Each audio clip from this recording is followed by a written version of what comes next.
Welcome to Health Oddity, the show that strips away the jargon and hype surrounding all things health and fitness to help you live a long, strong and energetic life. Lining up at the bar this week, here's Peter Lant, Paul Bassett and James St. Pierre.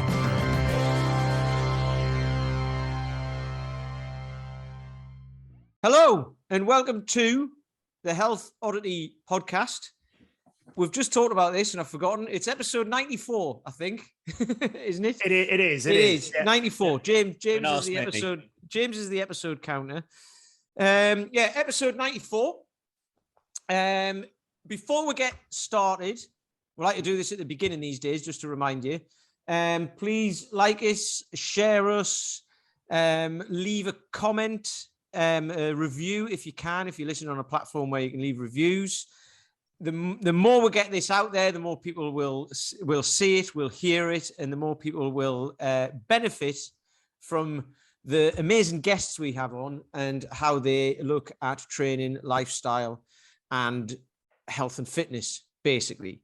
So before we get started, today's guest is, you'll see for yourself. He's great. But before we get to him, who we're going to speak to first? The usual suspects. Paul's looking all pensive there. Let's talk to Paul. How are you doing, Paul?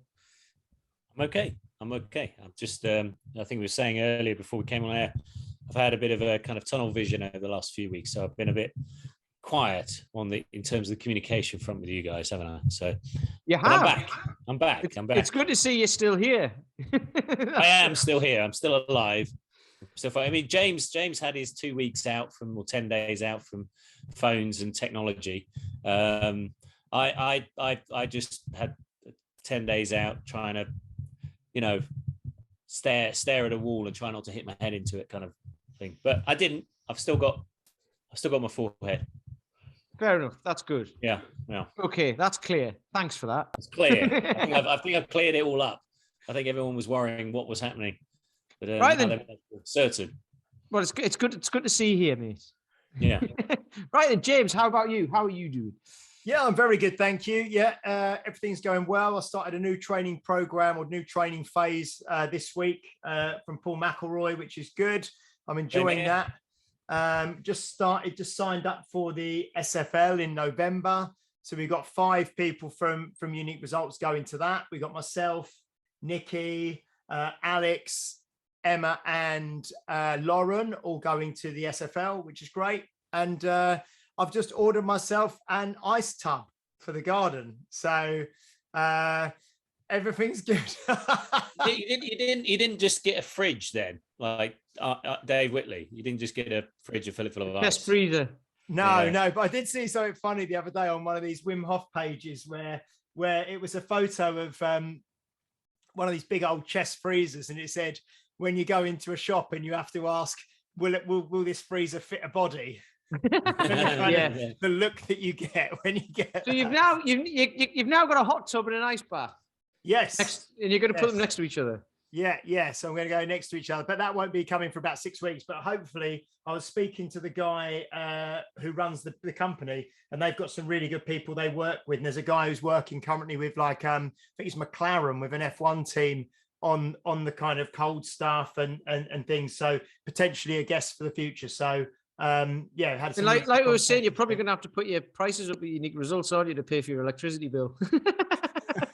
Are these for marginal gains? Are these for the things that are going to give you the competitive edge this year? It's more just for me for therapeutic, for kind of relaxation, for treating myself, for just. You don't just lock the door to the toilet then and hope you've got a few minutes of peace. No. Basically, you need a neighbourhood weirdo, don't you? And James is starting to properly fit the bill, I think. Yeah, it's good. I've got some clients who want to start using it as well and things. So it's just going to be really good. I'm looking forward to it. Are you getting it for the gym or your house? It's going to be at my house.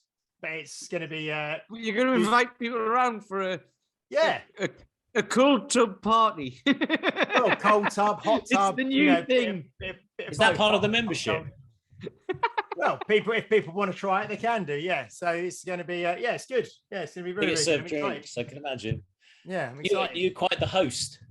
I will be the host. Yeah. And Host. Brilliant. Yeah. Honestly, that's just it's yeah. bonkers. I just turned the shower on cold. Yeah, I did that the other day as well. You I had know. a great start to the day yesterday. I had a hot tub with a nice big black coffee in there. Then had a head shave. Then had a cold shower. I felt like $1 million after that. You felt like $1 million lira. $1 million lira. Yeah. That was Dennis Anyway, Pettis, wasn't it? enough- He ran up to some actress and he said, "You look great. You look like $1 million lira." Yeah. Hilarious. Anyway. Right. So our guest today, we've all literally just met now. But I've been following this guy on Instagram for a couple of years, I think. Basically, this is one of the things we all talk about social media and how bad it is, but this is when, like, you know, I think learning to use social media for good is great. And when I started doing Indian clubs a couple of years ago, when I say started, I'd been doing them, like I dabbled in them, but like when lockdown came, I bought myself a new pair and was like, right, I'm going to get into this because I've got time. And this guy showed up in Instagram, trucking Indian clubs around and everything. I thought he's very good at this. And then it turns out he's very good at most stuff. He's very strong. He'll tell you himself about some of the things he's going to do, but one of them was heading up towards Scotland if he can get a slot, by the sounds of it, which is amazing. I've no doubt he'll be able to do that after seeing what he does on Instagram. But we have Mr. Eat, Move, Lift himself, Mr. Thomas Barber. How are you doing, Tom? Meet you chaps. Thanks for having me. That's Very quite well. all right. And you're in Gainsborough, right? Did you say? At Gainsborough, North Lincolnshire, North Lincolnshire, yeah. right on the banks of the Trent. Lovely. And I've seen you go out foraging and stuff like that for your dinner, don't you? Well, Which is occasionally fantastic. I've been known to rustle around in the hedgerows. I've got a little penchant for picking stuff out the ground and eating it. But yesterday I was out walking and we found some horseradish. So I dug that out and we had toad in the hole last night and that was lovely. And nice quick little horseradish sauce with it. It was tip top it was. So you just said something there, right? So if you we'll talk about like at the end, sort of like where people can find you on Instagram and all that. But if you follow Tom on Instagram, you'll see that he wears like workman's boots, like trousers with braces, and he's got he looks like he's from, I don't know, about 200 years ago. And he's just mentioned eating toad in the hole as well. So, I mean, honestly, it just all fits together. It's fantastic. I only said toad in the hole because I couldn't wait for you to say it. Toad in the hole. Toad in the hole. So, It's like that. That's like whenever when I make soup as well, and I've got a soup cookbook just ready to do. Anyway, we'll not get into that. It's not about us. It's about Tom. So, Tom, tell us a little bit about. So it's always good to hear sort of like where people come from, how they got into training, what they've done in the past, and then kind of like what your focus is now and how you like to train your people, basically. Yeah. Well, I've always exercised really from being a kid. I played rugby from being. I think we went down. My dad took me to the rugby club when I was 6, and we went to a place called Thorn Engines Rugby Club first. And Thorn is a small town, a village just outside of Doncaster. Massive rivals with Doncaster Rugby Club, and by the grace of God, for whatever reason, their mini junior section were away that week, so we didn't go to Thorn Engines. We'd only just moved to the area, so my dad was trying to find a rugby club where we could go. So we swerved Thorn Engines and we ended up going down to Doncaster Rugby Club on Arnthorpe Road near Arnthorpe, and the mini junior section there was thriving. It was really bustling. It was great, and we tipped up. My dad had played good rugby through his career, and he was in the prison service and played national prison service rugby, and he'd been in the services before that, so he'd always been real sporty. So he was keen to sort of obviously pass that down to me. So we went down to Donny Rugby Club, and well, what was a 6? So I was probably playing with the under 7s, and I played rugby down there all the way through Colts. Played second team rugby. Sort of the second team and the first team, it was like a feeder for the first team, and the first team rugby was just about turning professional back then when I was sort of getting to that age, like 97, 98. It's sort of the game turned professional, and by the time I was sort of 16, 17 in 2000, it was like making decisions whether you wanted to, people were making decisions whether they wanted to play rugby as a bit of a career at that point. So I had friends who were being successful and going off to different clubs and whatever. And I did all right, I got county honours and what have you, but it was never something that I really envisaged myself making a career of. And then obviously other things come into your life, and you move away from sort of, you know, the structure and the routine of Tuesdays, Thursdays, sort of Saturdays, and it becomes, you know, a bit of a bind when you're 21, 22 and you've got other things on your mind and you want to do different things.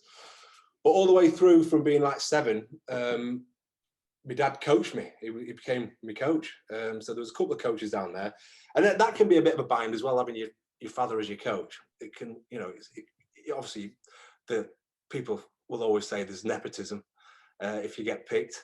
So, and you're all, you know, you never know if you're there of your own merit. But then we trialed at different ages for county, and I got to play for Yorkshire for a couple of seasons, which was good. I got selected to play in a Yorkshire touring side, went to South America and played in Argentina, Chile, and that was really fun until the whole team got food poisoning. We went to Iguazu Falls, and if you ever go to Iguazu Falls, it's beautiful. There's obviously one side's on the Brazilian side and the other's on the Argentinian side, and it's got this huge, just massive water just cascading. And because it was obviously an organised sort of rugby trip, they'd laid on some sandwiches, but these sandwiches, they were like Parma ham sandwiches in like baguettes, and they were wrapped in cellophane. And I think they'd been there for 3 days.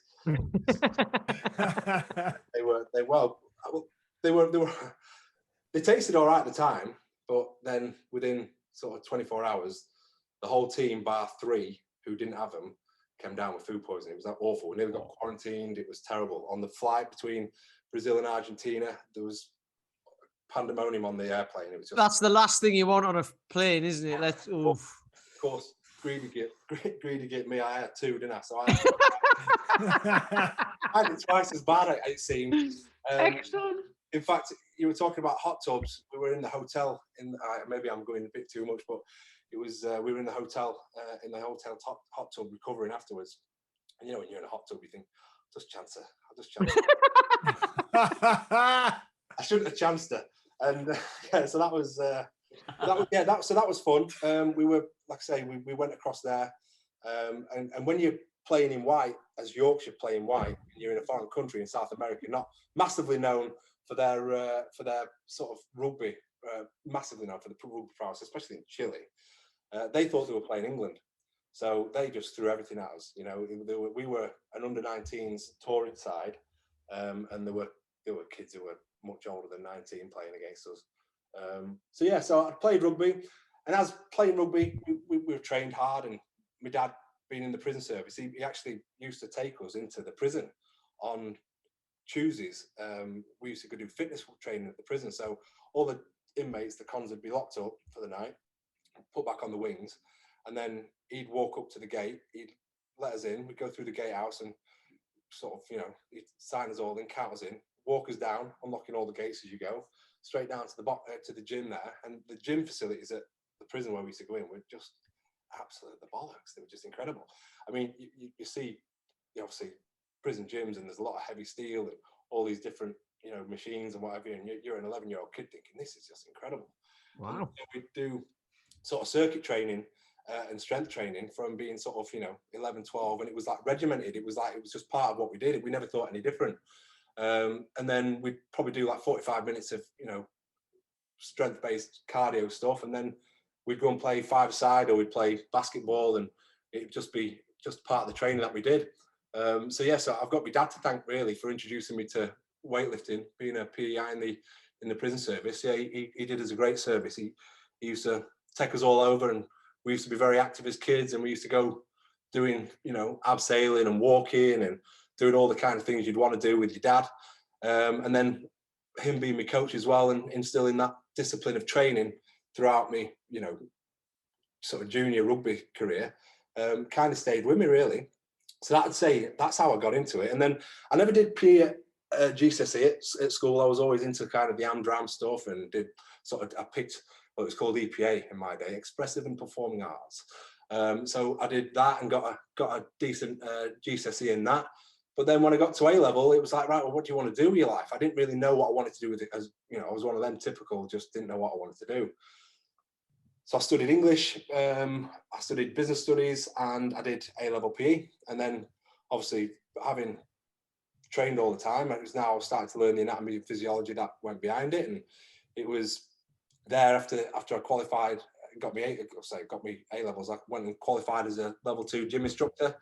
And then got my first job at 17 working, Cannons, you might remember the chain, in Cannons Health Club. So yeah, so I was a fitness advisor, that was the role, fitness advisor for 2 years there. And did that, thoroughly enjoyed it. Again, had a manager who was a good fella. He sort of acted as a bit of a mentor and taught us the ways, the sort of the bedside manner, and also how to just write pretty basic programming, but keeping it well balanced, keeping it simple, just making sure that, people were seeing progress and sort of, marking the progress by regular sort of testing and reviewing. And then after that, I'd actually deferred a university place to do English at Sheffield. And for whatever reason, I deferred it for 2 years. And then I also had another position placement that was to do sport and exercise science at Leeds Met, which is now Carnegie. And in the end, I just binned off the idea of doing English, and I went to Leeds. And in fact, I weren't going to go to university, and for whatever reason, I remember just all my mates were sort of finishing. They were all going to university, and I was just kind of the guy left without really much job prospects, working in Cannons and just earning a pittance, really. So I was thinking, what do I want to do here? So I had this deferred placement, and I said to my mum, I said, listen, I'm going to pack a bag. I want you to take me to the station. Well, I'll go to Leeds. I know a few lads in Leeds. I'll just bed down on their, in their halls, and I'll figure it out. So I did that, went enrolled, and they said, yeah, we've still got a place for you. So I signed up, and then literally I was walking through like Hyde Park, and I bumped into a mate who I thought was at London in university. And anyway, he'd binned that off, and he'd taken a place at Leeds as well. I was like, well, where are you living? What are you doing? He said, well, I ain't got a place. I was like, do you want to get a house together? So then that was it. We got a house together. I was at Leeds. I was studying sport and exercise science. And really, I mean, I could probably count on one hand the amount of lectures I tipped up to. I just been life off for 3 years, really. And sort of, I had a good time, played a bit of rugby and met a good group of lads. But the fitness that I'd gained and the shape I was in, I let it go, really. By the time I'd finished university, I was probably about the same weight I am now, but not in very good shape. Decided, all right, well, what we're going to do. So I didn't really, again, know what I wanted to do career-wise. I just now had a few extra letters behind my name. I'd not really used university in the way I should, like for placements and building contacts and doing what I should have been doing. So my uncle, who was into automotive car aftermarket parts, stuff like that, selling that kind of stuff, said, do you want to come and start a business with me, and we'll do this? I was like, well, in for a penny, in for a pound. I kind of just bumbled along and did that for maybe 6 months. Just hated it. Just absolutely hated it. Took a postgrad loan out, which was like a millstone around my neck, which was just a nightmare because I pumped it all into the business. And then it went wrong. We weren't working. So I just cut my losses and came back and moved in with my father. And I got a job in Gainsborough because he'd moved this sort of way part of the country by then. And I was working at DW Sports. So, Dave Whelan's DW Sports. Yeah. They've gone now as well, I think. They went under. But then they rationalised all their business and moved away from kind of being fitness instructor orientated to, right, if you want to work here, you're going to have to be a personal trainer. So even though I had the degree, it's mad, but there's no modules in the degree that allow you actually to put hands on people and to actually train people. So I had to go and upscale my level 2 gym instructor award to a personal trainer award. So I did that. And then I went from 1 month them paying me like a pittance of 1,200 quid a month to me paying them £500 a month to rent this. Like my eye rapidly dilating as I'm having a brain hemorrhage here, thinking, what's going on? So anyway, I managed to pick a few clients up. In fact, the very first client, I call him number one, John, and he's still a client of mine. In fact, in many lean times, he's kind of really been there to help me and bankroll me in many cases. And a lot of PTs will tell you, well, they might not be as honest as I am, and they might not tell you, but I think you have a core group of people who really get you through some of the lean times. Damn right, yeah. Dedicated people who, a lot of respect to John, number one, because he was, he's just been an ever present really. And then as I started sort of moving forward, it was like, right, I needed to find a bit of a niche, and I became more and more sort of involved in kind of the strength cardio stuff. And probably, I don't know, it must be about 12, 13 years ago. I remember getting a book by Robert Dos Remedios. It was called Cardio Strength Training.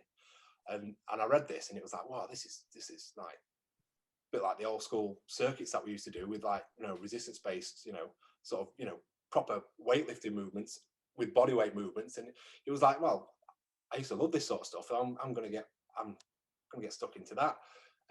In fact, the book is still on my shelf, and there's some absolute gems in it. Really, still, it talks about complexes and the history of complexes and how you can sort of build and reduce or increase your rest time to sort of add overload and this and the other. It was just basically made sense. So I then started to become the sort of guy in the gym who was doing all the strength-based cardio stuff, and of course it got me really lean, and I was kind of selling myself then, and it was fun times. I then became, I was the guy kind of assessing people with the shoes off in the gym, and, starting to go that little bit extra with clients.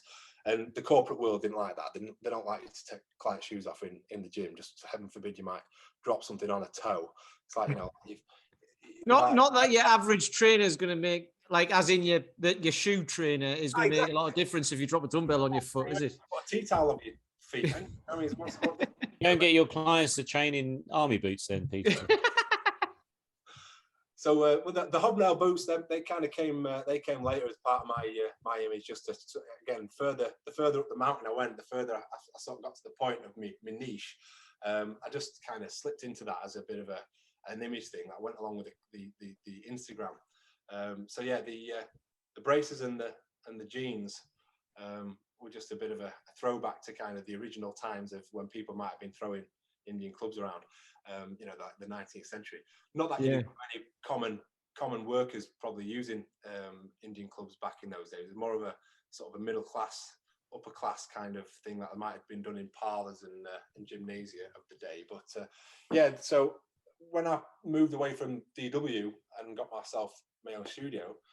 So did you, just to ask Tom, did you so you were in this kind of very commercial kind of corporate gym, and then you started to, you were kind of moving in a slightly different direction. Like you say, you were trying to, maybe train people barefoot. You were starting to have these, you were researching, I suppose, the genesis of this kind of thing that's gone on to become more of the kind of historical types of training and more niche types of training. So you just felt like, well, actually, I can't really be the person I want to be and do the training I want to do in this environment. So I'm going to go and start my own place. Yeah. It's just stifling. It was very frustrating coming to work for. Listen, I get it that it's a corporate setup. They've obviously probably got insurers and they've got everything else that they want. They've got other members that they've got to consider, and they've also got other trainers that they have to consider. And if they're towing the line with the terms and conditions, and I'm not, and they can't seem to be favouring this sort of big guy in the corner because he wants to train his clients on Swiss balls and with no shoes on and this, that, and the other. So it was clashing, and at the same time I was reading a lot more into kind of like Ray Peat and sort of alternative forms of sort of nutrition and this, that, and the other. And I was very much kind of going down the rabbit hole of like, the mainstream is not the way. The mainstream is not the way. And of course, you kind of sometimes you do full circle and you find the error of your ways, but you do take little nuggets of whatever you find on these things, and it kind of then starts to create your own method. That's very much what I feel it's kind of done. You take little bits of flavor from everyone, and you kind of put it, and it amalgamates into your own method. It's funny, isn't it? Because we were talking about this before press record. I think I said Gemma the other week. I said it's really good to hear people do, like, within the industry. People might necessarily do the same things. Like we say, like walk, drink water, sleep, all of that. But they have different ways of getting it across to people. And what you've just said there is great, because it's like, you know, you're in this commercial place and you were trying to do something different, not for the sake of doing it differently as well, but because you were on this journey to learn and not just go, this is how they do it, so I'll just do it like that and do it like that for the rest of my life. It's like, no, I'm going to learn. And then, like you say, you come full circle and then go, right, I've learned all of this stuff. Here's the bits that I need for the people who are training for myself. And that's it. Yeah. But you'll get people who try and be different just to be different sake, or just to stand out somewhere on Instagram or whatever. And then that becomes a thing that they've got to actually keep doing to be different. And it's like, no, you know, the information is there, and it's how you package it up. And if it fits you and fits your people, then it's perfect, isn't it? The irony there was that when I kind of left and set up my own place, I also went to do my first teaching qualification. So I did my PETLS, which is preparing to teach in the lifelong learning sector. And that allows me to basically teach whatever sort of, you know, vocational qualifications that I've got.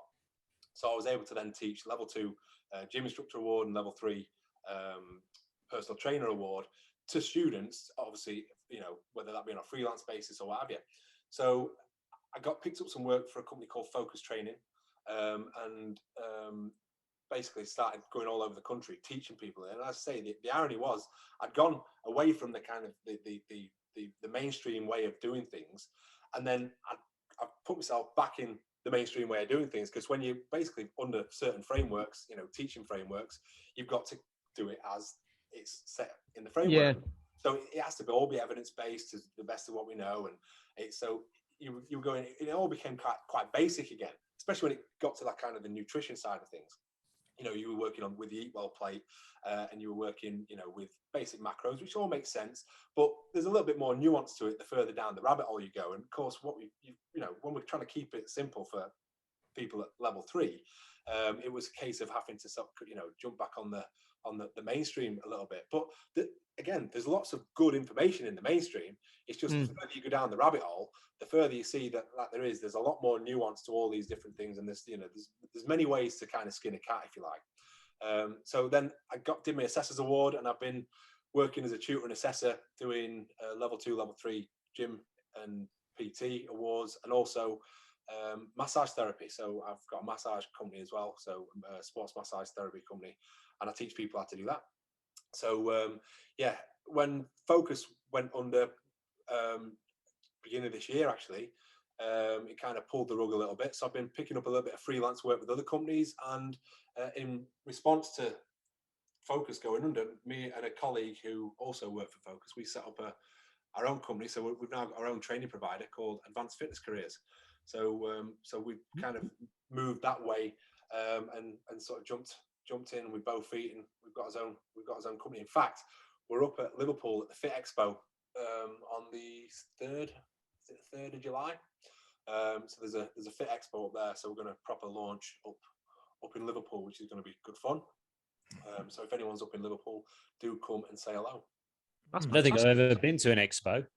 Have you, James? Yeah, I used to go to loads of them. I used to speak at like the one at Birmingham NEC. There used to be Body Power. No, not Body Power. Before Body Power, even there used to be it's gone out of my head now. But there was a big, you know, before Body Power existed, there were different ones up at, you know, Birmingham NEC and things. Leisure Industry Week, I think LIW it used to be called. Oh yeah. LIW, all those sort of things. Yeah, no, I used to go to lots of those sort of things. Yeah. So Tom, with obviously you've got a very specific, like you say, Instagram persona profile, kind of the methodologies and the things that you do. You know, we were talking a little bit earlier before we press record about, you know, bent pressing and, you know, these kind of vintage style kind of strongman lifts and things like that. So when you went into, the whole kind of cultural, I suppose, historical kind of elements of training and things, how did you kind of start to go down that rabbit hole, and what kind of took you down that route? And, you know, how did you learn that sort of thing? And did you have mentors in that? And yeah, what was the journey as far as that's concerned? I suppose initially it was the the desire to be able to lift this fabled 172-pound inch dumbbell. I'd heard about the inch dumbbell. Thomas Inch being a traveling strongman born in Scarborough in the 19th century, who had his challenge dumbbells, and he'd have the 172, which was the big one, and then he'd have a middleweight inch dumbbell, and he'd have a smaller inch dumbbell. And it's called Inch after his surname, Tommy Inch, which a lot of people erroneously think it's because of the, to do with the inches of size of the handle. But the handle itself is 2 3/8 inch in diameter, so it's quite a wide. It's like putting a Coke can in your hand, basically. Yeah. It's a chunky old bit of, cast that you've got to grab hold of. It's only 4 inches long, the handle, and either side of that handle is 2 big globes, which make it look like an old-fashioned circus dumbbell, which is exactly what it is. And it was his challenge dumbbell, and he took it all around to challenge people, and obviously, famously, people couldn't lift it. Sort of moved forward a few decades, and then it found its, I think Dave Prowse, and you'll know who Dave Prowse is, he's from round here. Is he? Yes, he's from the West Country, isn't he? Yeah, he is. Yeah. He was born near, I can't remember where, but he's born in the southwest, round near here. Yeah, Darth Vader, wasn't he? Yeah, for Darth Vader. The Green Cross Code Man for anyone. Exactly. Yeah, you've got it. And so he was a giant of a man, and he took it round challenging people, and you had to be able to lift it onto a Yellow Pages. And we're going to be okay, Boomer. In fact, someone said that to me the other day, because a friend of mine is out in Spain at the minute, Matt. He's done some Indian club swinging with me, and he was doing some heel raise squats, and he had this yoga block. He said, "This bloody block's massive." I was like, "Is there not a telephone director or a Yellow Pages?" And he went, "Okay, Boomer." Apparently Yellow Pages do exist, but it's all online now. Yeah. I was about to say that strongman trick is kind of gone forever now, isn't it? There's nothing quite. Yeah, there's a few in the States who are still doing it. They'll just. I think they still have directories, or there must be a factory that's churning them out, because this bloke's got thousands of them, and it's incredible what people can do with those. I remember the old when they used to do it, and they'd try and they go, "Oh, I can't tear it," so they'd open it up and go, "I'll just take the big names out." And they just rip the sheet out and then tear it in half and go, "There you go, done." But all those kind of feats of strength is what really piqued my interest in that kind of training. But the inch dumbbell was the one. It was this kind of, magnus opus, if you like. For a lot of people, regardless of how much they train, they might never ever lift it. It's really is. It's like a 0.1% of the population kind of feat of strength. Is it like climbing a mountain or something? Well, until you put your hands on one, you don't understand the enormity of the challenge you've got in front of you. Yes, it's a relatively innocuous looking. It's not innocuous looking. It's a big old thing. But you think, yeah, I can. Most blokes on a dumbbell will be able to maybe dumbbell deadlift a 78 kilo bell. Yeah, the chances are all you chaps can probably put your hands on a 78 kilo dumbbell with a normal handle and pick it up. Yeah, no problem. As soon as it's got globes on it, or the weight's globular, and as soon as you've got a handle that's only 4 inches long, so you literally, it's only like the width of your hand, and as soon as you've got a 2 3/8 inch diameter to put your hand around, you've got it all on to arrest the spin with your thumb strength.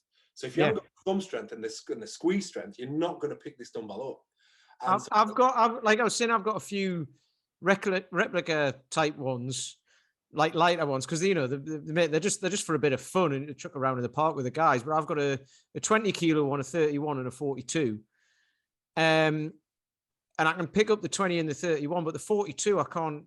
That's 42 kilos, so whatever that is. What did you say the other thing was? 167. Probably about 90 pounds, isn't it, or something like that? Yeah. So it's nothing. And I've only got little hands, but that's not really an excuse. I've also got not very strong grip. But I can the 42. I just can't do it. And I've seen you doing that on Instagram, and you're like, it doesn't look like much. You're basically just picking this.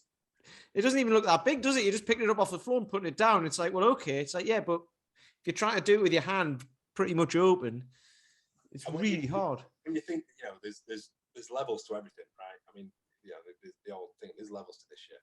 there literally is levels to this, because there's guys out there who can clean this thing. Yeah. There's a fella out there called Lane Snook who's just, for me, he's the GOAT. He's the greatest of all time in terms of inch dumbbell lifting. He can snatch it. He could snatch it. It's just incredible. And he's just a mountain of a man. 6'7", 24 stone bloke. Hands, decent size hands, strong as an ox. Was into his Highland Games sort of stuff. Another guy called Nathan Hall, who actually casts and has the so if anybody's looking for an inch dumbbell, after speaking about this, when I first started looking for inch dumbbells, they were like rocking horse shit. You could not find them. You just couldn't find them. Nathan and his brothers are also quite legendary in the world of grip, and they've sort of periodically cast them in the past, but now he's casting them quite regular, so we'll cast them to order now. So if people want them, they're reasonably priced. They're incredibly well cast. They're the real deal, and I would wholeheartedly recommend his products. Not like I'm upselling, here for me. I'm doing it for him, but they're amazing. What's his name, Nate? Sorry, Nathan. Nathan Hall. James will order one just to have lying around the gym. Honestly, it'd be the best. He's got all sorts of stuff in there. They do them with Marvel characters on the end. Sorry, H-O, what was it, Nathan? H-O-L-L-E. Double-L-E, cool. Because was it that I think I read before that it used to sit in a box, didn't it? And you had to lift it out of the box. That's right. There's that. That's that again, a fable, I think, as part of the sort of the folklore of it all. Yeah. There's an old Pathé video of Tommy Inch lifting a challenge dumbbell, and it's actually an enormous different dumbbell. It's not the actual challenge dumbbell he used to take round. I think it was a different one because he knew it was being filmed.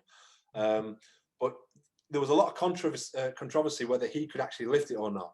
And it's there's a lot of debate in the community, and there's always a community, there's a grip community like anything else, whether he used to cheat it, whether there was a sort of little hole in the handle and he used to counterweight it, because if you actually backload the inch dumbbell, it becomes easier to lift. So if you're holding the inch dumbbell and you backload it with magnets on the finger side, it's going to turn the dumbbell into your fingers. So it's taking that weight off your thumb, because that's the vulnerable area, your thumb.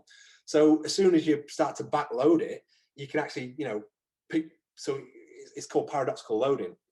Obviously, paradoxically, you're putting more weight on, but you can actually lift it.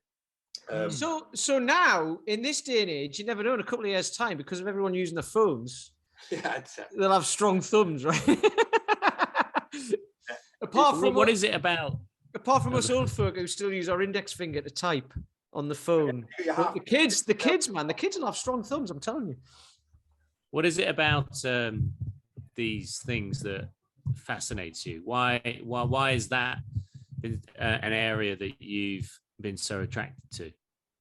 The past, inch dumbbell, the clubs, the braces. It's the esotericism, I think. It's the. It's not like you can't find out about it and do it. It's just most people can't do it. And that's what I mean by it's quite esoteric. There's a big gate there, and it's limited by genetics to a certain degree. Because Peter, you alluded to earlier, you might have small hands. That is going to definitely negatively affect you when it comes to lifting an inch dumbbell. End of the day, if you have your hands around the thing, you're going to struggle. So the fact that you are in a particular club of dedicated people who've actually dedicated the time to be able to lift this thing. Yes, there'll be some absolute phenom freaks out there who can just put their hand on it and pick it up. No doubt. Absolutely no doubt. So, whether there's maybe 500 or 600 people in the world who can lift this thing, there's probably more. There's just 500 or 600 that have actually had a go and done There's probably more people who've gone up the Mount Everest, isn't there? I mean, I'm speculating here about how many people, but I would probably say it's got to be between about 500 and 1,000 that have done it. So in the terms of the world, that's an incredibly small fraction of people. And to put myself, amongst those as someone who's dedicated, because when I went down to Nathan's to pick mine up, I was, cocksure, and I thought, I'm going to be able to pick this thing up. I'm going to be able to pick, and it just humbled me.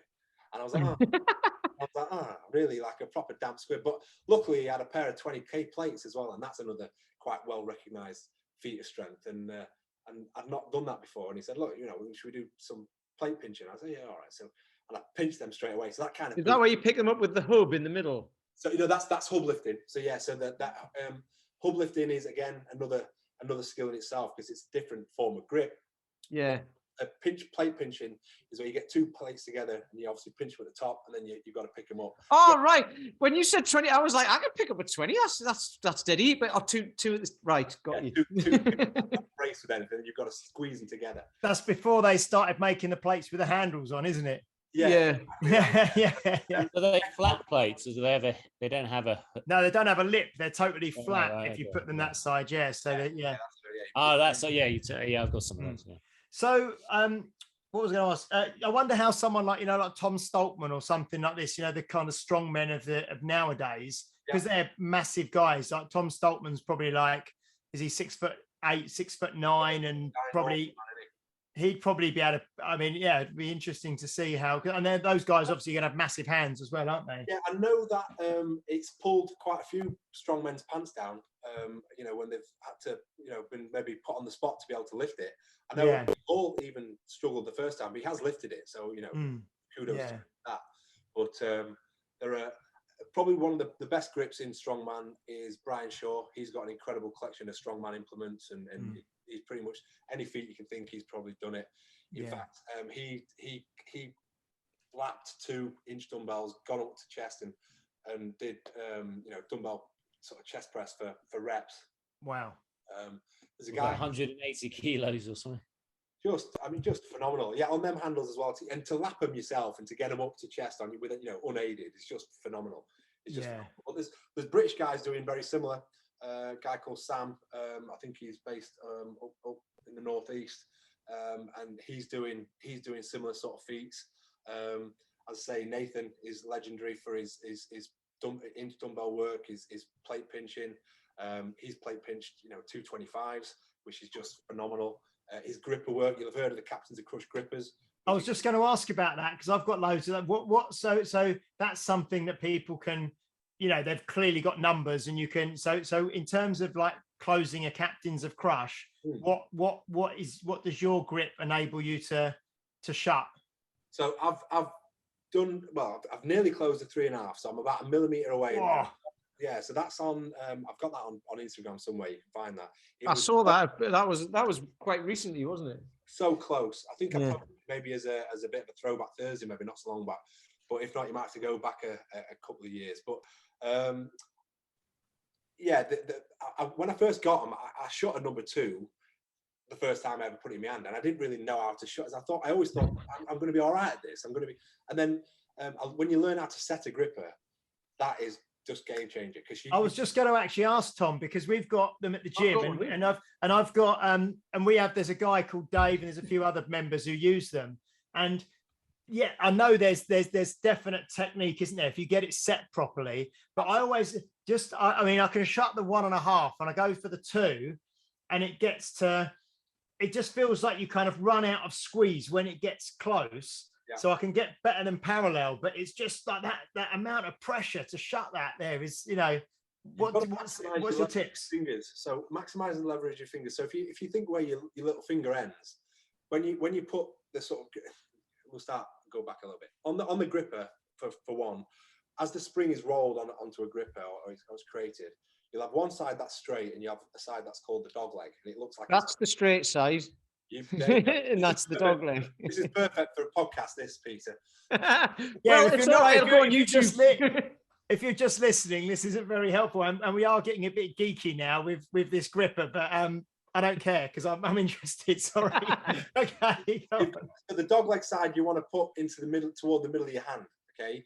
And that's where, and the straight side is going to go where your finger's going to curl onto that handle. And what you want to do is maximize the pressure. So the dog leg side would come. Shall I nip and get a gripper? Yeah, brilliant. Thank you. Yeah, and if you can watch this on YouTube and you are interested in the Captains of Crush. This is what I was talking about, right? My fingers are like that's, Yeah, I had a client who was doing one of my programs who said that the reason they're not that strong in the lat pull down is because their fingers were too short. Yeah, I tried to use that excuse with Paul McElroy. I said, I'm too tall to deadlift heavy. And he said, that didn't work. So, it's. Okay, so there's your gripper. You've got a slopey side and you've got a dog leg side. And the dog leg side kind of comes off, and it comes off a bit straighter. So you want the dog leg side, and you want to put that just under your fingers. Now, if you see where that handle is, if I pretty much put it right near the base of my little finger, so it's almost cutting my little finger in half, that little pad there. And you're going to have to lift it up, lift it up, lift it up. Yeah, lift it up a bit higher. That's it. Yeah, cool. So we're there. So it's that's your dog leg coming in. And what you want to do with your thumb, with your off thumb, you want to set that in so it's going to move nowhere. Because if that starts moving that way, you're losing your grip potentially. You're not going to be able to squeeze it all. Yeah. If it's there, and you then set the gripper in, you've got all that maximal power from your fingers. And when you squeeze, your little finger should be halfway on to finish look. Yeah. Yeah. And that's maximizing the leverage. So again, just lay your hand flat, put the dog leg handle right at the bottom of your metacarpal phalangeal joints, if you want to get technical. And then all you're going to do is kind of fix that in. Use your little finger like a bicep, tiny little bicep. Now you're making a bicep with it. And then you're going to use that to set your fingers on, set it, and then squeeze it. Now, look at that.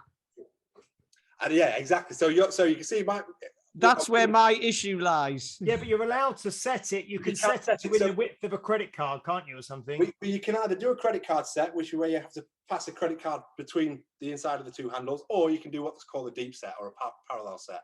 So where you'll essentially what I did there, set it to parallel, and then finish it off.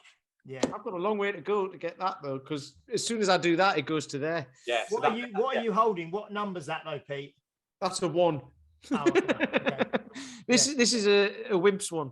Because the Captains of Crush, they go up to number 4, don't they? I think is it, and then there's only like pardon the pun, there's only like a handful of people in the world who can shut the 4, isn't there? I think that's right. Now, as I was saying, when I went down to see Nathan Hall, who's probably one of the best gripper closers in the world, he did a demonstration of how to close how to set a gripper with a 4, and the control by which he crushed this thing together was just unbelievable. I mean, unbelievable.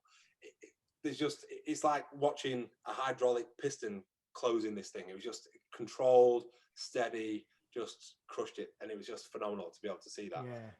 Yeah. So yeah, you're dead right. Certified. There's only maybe I don't want to quote, but maybe 5 or 6 certified with Iron Mind. That is a very, very elite level thing to be able to do with your grip.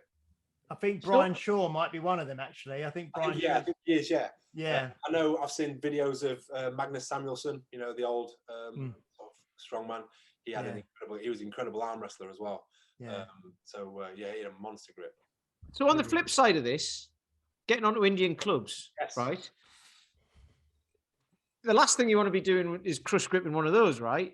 Yeah. And I got taught. Imagine you've got your family hamster in your hand, and you want to cradle it but not crush it. So you're just going to hold the hand like that. So, what inspires you? What drives you about Indian clubs? Because you're well into those, aren't you? Yeah, very much so. I don't know. It's one of them things that was kind of. It's very much a niche thing. I got into kettlebells when kettlebells were kind of on the ramp, and rather than doing anything in terms of creating content around kettlebells back then, I kind of missed the boat with that, and I was loath if I was going to miss the boat with Indian clubs. That's kind of one of them, and because I was already kind of an expert level of swinger, if you like, when people started getting into it and it started to sort of pick up traction, it became more popular. So I felt like I had a bit of a head start on most people because it's something that I'd been doing for about 10, 11 years. I learned about club swinging, again, through my dad, really, because he was in the Navy, and Navy PTIs are called club swingers colloquially.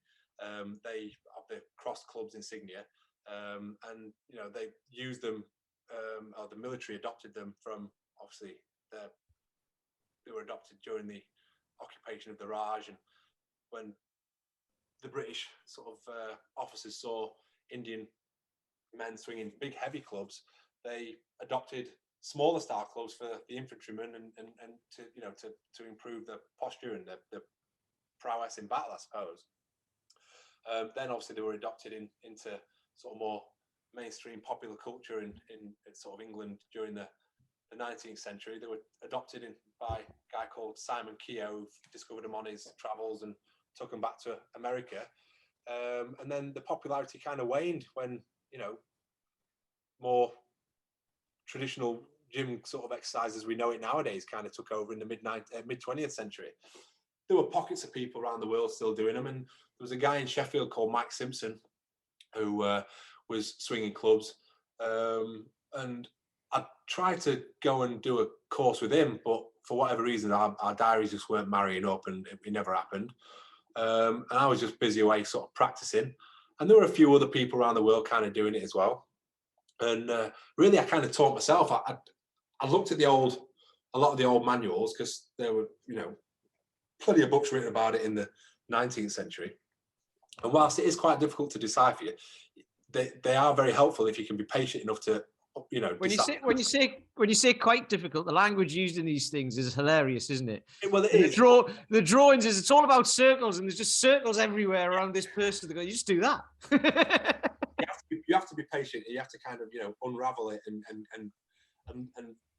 kind of put yourself in the mindset of someone from that time, and how they would write, how they would speak, and how they would kind of deliver these things. Yeah. And the more I sort of was, you know, learning about the basics, it kind of then I was self-teaching myself. So like a lot of like cross-body movements, and the more sort of technical stuff like the hip twists, and the sort of, you know, the different movements that look really, really fancy. And once you've gotten down, as long as you've practiced well with one club, you can start to then add the second club, and then you can start getting one hand working independent of the other. And before you know it, you're doing things that to the layperson look mind-blowing.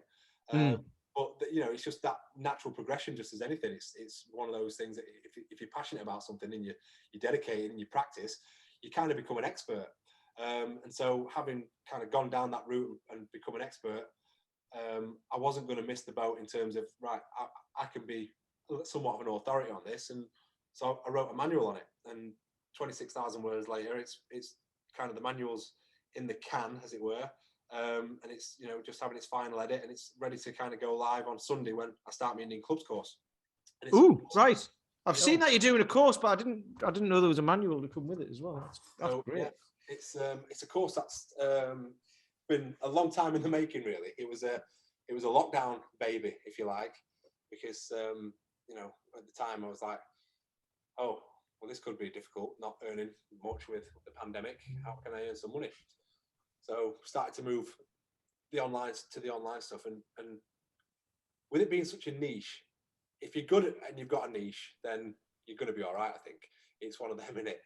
And so I just started to focus on the Indian clubs and started thinking, right, well, that's my pond now. That's where I want to be at, and I want to be, you know, somewhat of a world authority in this, because it is going to grow. It's going to kind of, you know, it's growing as people want to train at home, and they want different forms of exercise that's going to kind of undo the hardships of the 21st century living. Head forward on the phone. You know, it's very much posture driven, shoulders back, you know, chest open, working with good breathing mechanics, working left and right side of the brain, great for improving coordination, improving balance. So it was, you know, there's lots of benefits to it. And of course you can start light, but then once the basics are mastered and the principles are understood, then you can start adding load, just like any, you know, skill-based exercise. You can add load eventually, and then when you find you start adding load, that is when the magic happens. It's like, you know, if you think Indian clubs are sort of, you know, the precursor to those was the Gada, you know, the mace, if you like, and you can really add weight with the mace, and as soon as you start adding mace with any kind of swinging movement, you really start to improve the musculature of your core, your shoulders, your forearms, and you can start to see the benefits, you know, tenfold when you start adding resistance. The lighter clubs I enjoy because I can warm up with them, I can cool down with them, I can set people, you know, challenges that are going to kind of, you know, allow them to kind of mindfully just be stuck in that little task for a little while. So it's not something that they have to kind of, you know, do lots and lots of. They can maybe say, right, I'll just do 10 minutes. And it's almost like a bit like you with your Rubik's Cube. Yeah, you'll do your Rubik's Cube and you're absorbed with your Rubik's Cube. Yeah, Totally. And when I give someone a club routine, or I give someone a new exercise, I know for a fact that they'll do 15, 20 minutes. They might put it down, come back, do another 15, 20 minutes. They've moved for half an hour in the day. They've done something that's, you know, going to be beneficial to their cognitive function. They've done something that's actually moving them towards a new skill. And so for me, it's just a perfect accompaniment to kind of other rotational tools like the kettlebells and, you know, dumbbell swings. And in my mind with that, it's the antidote to social media, because when you got some downtime, you might just get your phone and go, I'll just have a quick look, an email that I got the other day or whatever, and then you go, I'll just have a quick look on Facebook first, and then half an hour's gone, right? Whereas if you go, I'll just pick up the club and try and do that move Tom showed me for 5 minutes. Half an hour later, you'll still be doing it, right? You'll still be, I haven't quite got it yet. And then you go, oh, shit, I've got to be somewhere. Yeah. So it's one of those things, like you say, it absorbs you. Because I mean, I got into it over lockdown, and it is like I spent ages. I was like, I'll do 10 minutes a day. 10 minutes turned into half an hour, and I was just doing it all the time. And it's you can make it into a cardio-based routine. Yeah, it can be, you know, because you can integrate upper body, lower body movements together. You can, you know, sort of, as I say, up the resistance. So as soon as you start lifting or swinging 2 kilogram clubs, you know, in a parallel sequence or a heart-shaped sequence, for example, you're going to know about that, and you need to be efficient in order to be able to make that a cardio, you know, response. Because if you're not efficient, you're going to fry your forearms, and you're going to have to give up after 25 reps. If you become efficient and you're kind of sharing the work between, you know, you being in the right position and then allowing gravity to work, and then you kind of work in the gravity work, it becomes this kind of rhythmical kind of pattern of movement. You can work with the pattern of your breath. Again, I'll often do recovery days where I'm just nasal breathing, you know, so I'll keep my gob shut. I'm terrible for, I'm a proper mouth breather. It's terrible. My wife mocks me all the time. But you shouldn't admit to that in the fitness industry these days. Oh, well, you know what? Listen, you'll be cancelled. I will. I can't. Listen, she gets to see me warts and all, mate. So, you know, and about that, there's no excuse. I am a mouth breather, especially when I sleep. But during the day, I'm working towards bettering myself by doing things like nasal breathing during Indian club exercise. So if I want to do on recovery days where I just want to set a nice steady pace and I'm just working nasal breathing, easy peasy, I can, you know, again, find that it's restorative, it's calming, it's kind of activating that parasympathetic, chilling me out, nice and easy. Of course, if I want to go heavy, I can start to pick up heavy meal. I can, you know, swing, you know, a pair of heavy meal and enjoy doing sets of 20 and work more in a strength, you know, sort of phase. It's horses for courses, but the fundamentals with lighter clubs will put you in good stead for the heavier stuff. And that's, it's just a fun. And like you said, it's good. It's just good brain food, isn't it? I mean, I enjoy it. I'm like a math. I just like maths type stuff, like the cubes and stuff like that. So all the asynchronous stuff was great. Just figuring out patterns with that and how, you know, you have to think. You know, you're using different sides of your brain, aren't you? To control each arm at doing different things. And I love that. But then you get creative people, less on the logical side, who it'll work really well for as well, because they can just make up patterns as they're doing stuff as well, and then actually be expressive with it and what have you. And I know, like, you know, there's lots of people who don't like the word flow with doing things with kettlebells and clubs and all that, but it doesn't really matter, does it? As long as you're enjoying yourself and you're getting some benefit out of it, it's brilliant. So, I mean, as soon as you start to put 2 or 3 different exercises together, you're essentially, the club is flowing through a complex of movement. So you can call it a complex, you can call it a flow. It does, you know what, it's just, you know, whatever nomenclature you want to use, it makes no difference. As long as people are doing it, I'm quite happy. Some people call certain sequences, you know, a phrase or a name, you know, so, but the way I teach it and the way I kind of, it's a bit more pragmatic, if you like. It's kind of, you know, this is a front circle to back circle to, you know, low hip twist to low back circle. And once I've taught the kind of the foundations of each individual movement, and people understand the theory of how they can transition from one style to another style, whether that be with 1 club or with 2 clubs, the amount of possibilities of patterns and routines that you can, it's infinite. If I was to write a book on it, I'd be writing a book when I'm 65 and I still won't be halfway through it, because the amount of combinations are there. It's almost infinite, you know. You can't put a number on it. that was something Tim Anderson said about the original strength stuff, the like all the bodyweight stuff he does in crawling and rocking and rolling. And he just basically said, yeah, your limitation is your imagination. Yeah. You know, if you can run wild with that, then with Indian clubs you can do anything you like. There are some moves that, you know, because typically you think you're right. Okay, you might have follow-on style, you might have synchronous, you might have asynchronous, you might have parallel style, and then obviously within those you can do combinations of, and you can do kind of, you know, sort of different variations within each style. There are certain things you can't do, like with a front circle, you can't do a follow-on front circle. Your body just won't allow you to do it. No. There are certain things that you can't do. There are certain, you know, exercises that you have to be disciplined in the position that you're putting the clubs in order to kind of move to the higher order exercises. But if you're well versed in the basics, then coaching people to the trickier stuff is kind of fun.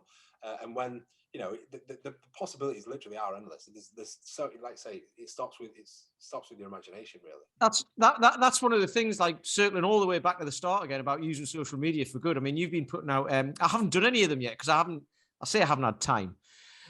I just haven't done it yet. But that stuff you've been putting on, I'm going to give it a go because I haven't picked up the clubs for ages, and I got quite proficient with them. So I want to get back into it. But my focus is on something else at the minute. But I'm gonna start doing those. And I know Chris Denning, friend of the show, Chris Denning, who we've had on, does it. He's over in Canada, and he, like, anything anybody puts out. Yeah, he's great with clubs that he goes and does it. He just runs outside. He's like, I'll have a go. He's like a little kid, isn't he? It's great. I love it.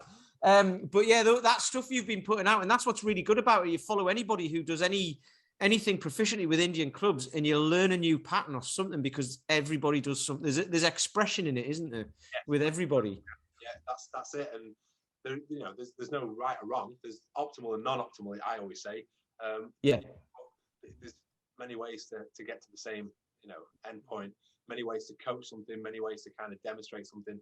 I would always say though, if you're a monkey see, monkey do kind of learner and you want to follow people, do be diligent in following people who are proficient, because you are a long time undoing bad habits when you decide, I really like this club swinging malarkey and I want to start going up to the higher, you know, order exercises. You're a long time undoing those engrams, you know, those motor patterns that you lay down in your infancy of club swinging.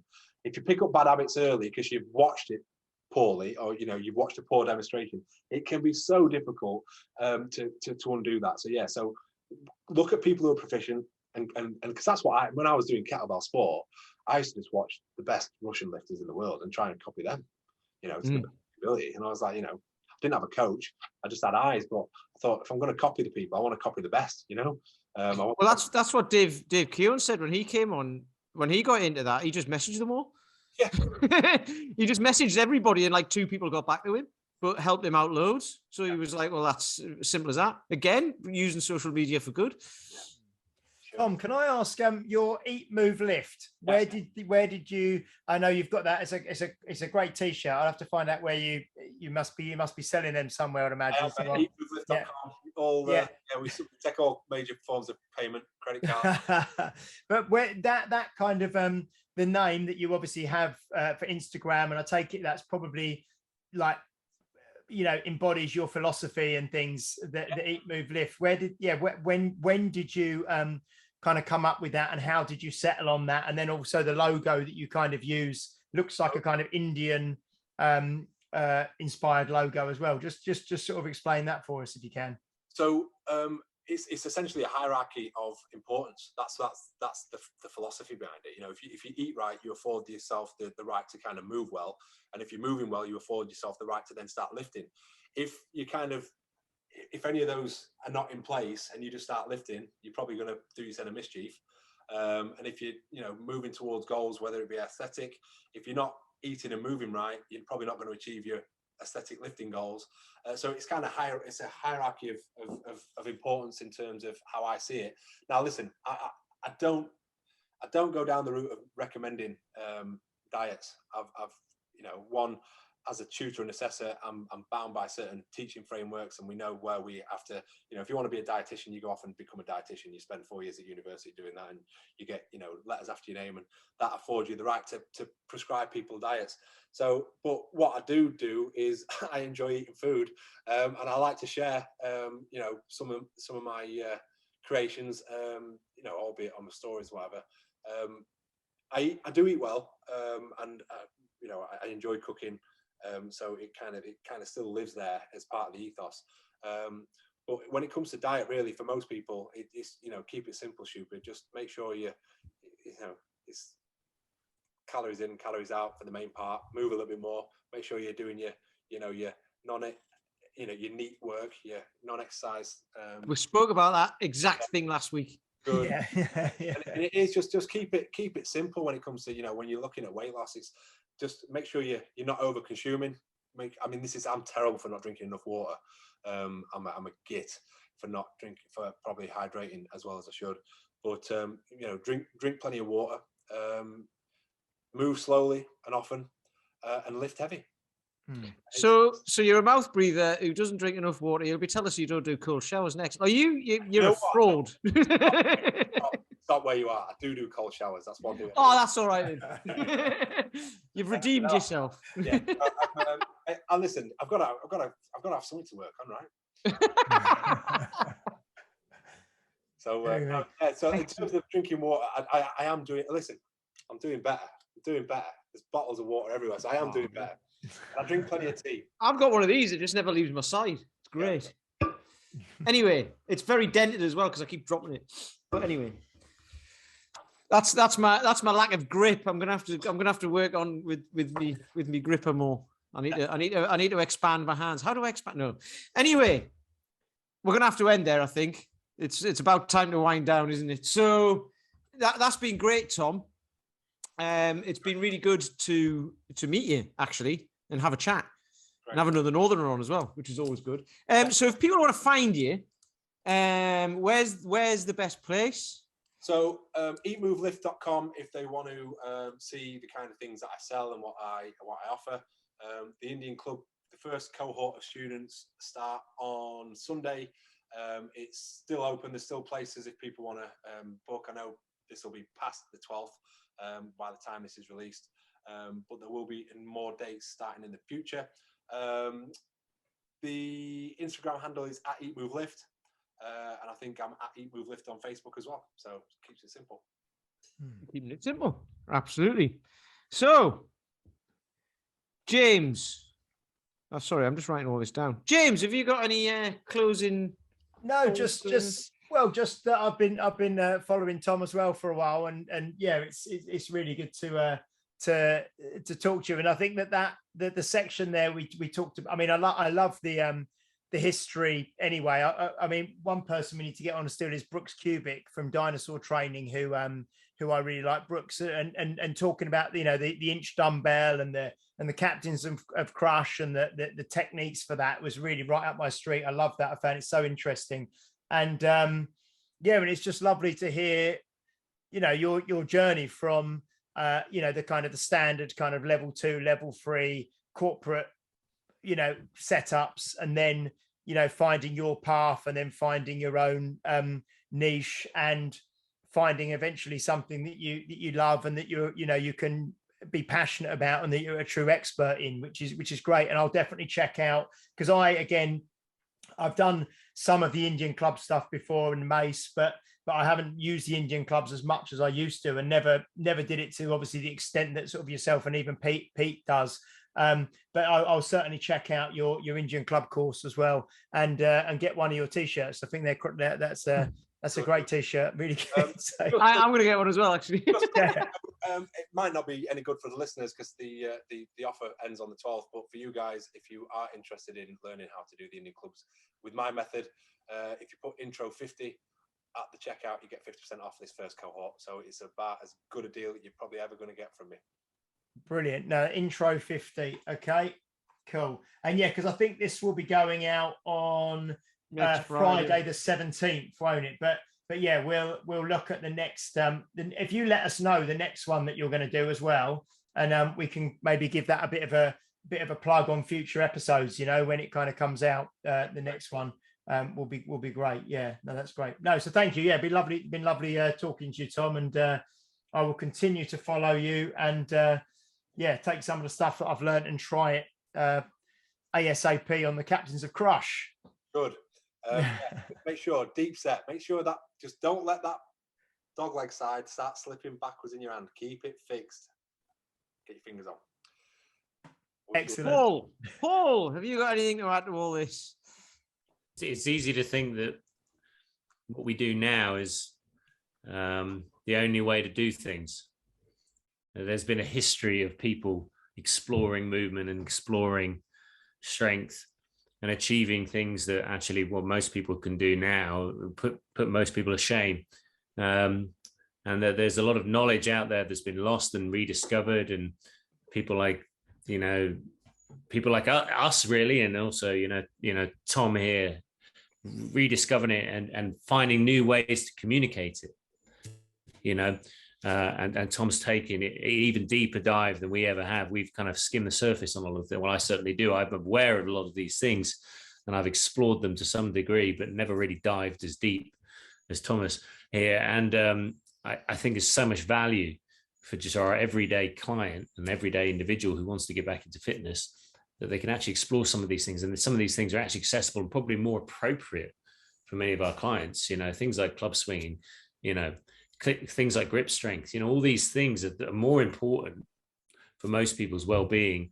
They shouldn't be just consigned to the past. They're actually super relevant now. But how you can communicate that is really the art. And that's obviously something that Thomas has been working on. How do you take some of these older concepts and these older modalities and make them actually more relevant than they've ever been? It's fascinating stuff. So I urge anyone to check out the Instagram page and also these courses. And it's also, I was just going to say, I've just got that on my desk still that I read. That's all relevant, isn't it? To the stuff we've been talking about. And actually, lots of people have contacted me trying to get hold of this book. I have had a look for it as well. The cheapest one I found was about 180 quid. I think as well, I think it might have been Chris Denning, maybe Ben Moore. I can't remember. Lots of people have been contacting me because that was a present, wasn't it? And then since we talked about it on the podcast, everyone wants to read it. You can get it, but not really. Yeah. But there you go. Yeah. Anyway.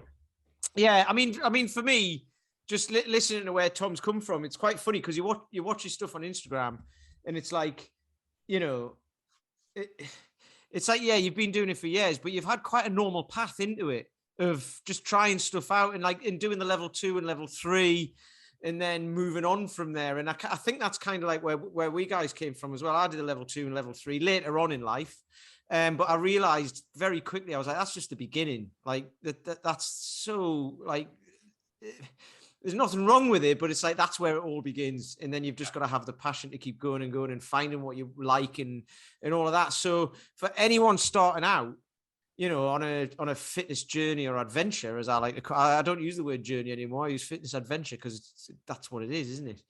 And it's like, you're going to get started. You're going to like some things, not like some things. It's going to feel hard and all that. And just because someone's been in the fitness industry for years and they look like they know what they're doing and all that, it doesn't mean they didn't start somewhere at the beginning and didn't know what they were doing in the very beginning. Everyone's got to learn. So no, it's been really good. It's been really it's just been great to hear all of that and how these, people like Tom and all these other people who we've spoken to all look abnormal in what they do because it's not normal anymore, but it is just normal. And everyone should be able to do some sort of thing like that. Anyway, I'm rambling. So there we go. So that's episode 94, all done and in the bag. So leave us a review, like and share. If you think anyone will get any benefit from this, send it to your friends, your family, everybody, and we'll get everyone listening. So we'll see you next. Who have we got next week? I think we've got Chris Zaremba back, haven't we? Chris Zaremba for part 2. Part 2. Zaremba, I think. Yeah. So there we go. So we'll be talking to Chris next week. We'll see you guys next week. Thank you very much. We appreciate you all. Goodbye. You've been listening to Health Odyssey with Peter Lant, Paul Bassett, and James St. Pierre. To get your regular fix of hype-free health, you can subscribe and leave a review wherever you get your favorite podcasts. You can find out more on today's and other topics at healthodyssey.com or find us on Facebook or Instagram by searching for Health Odyssey.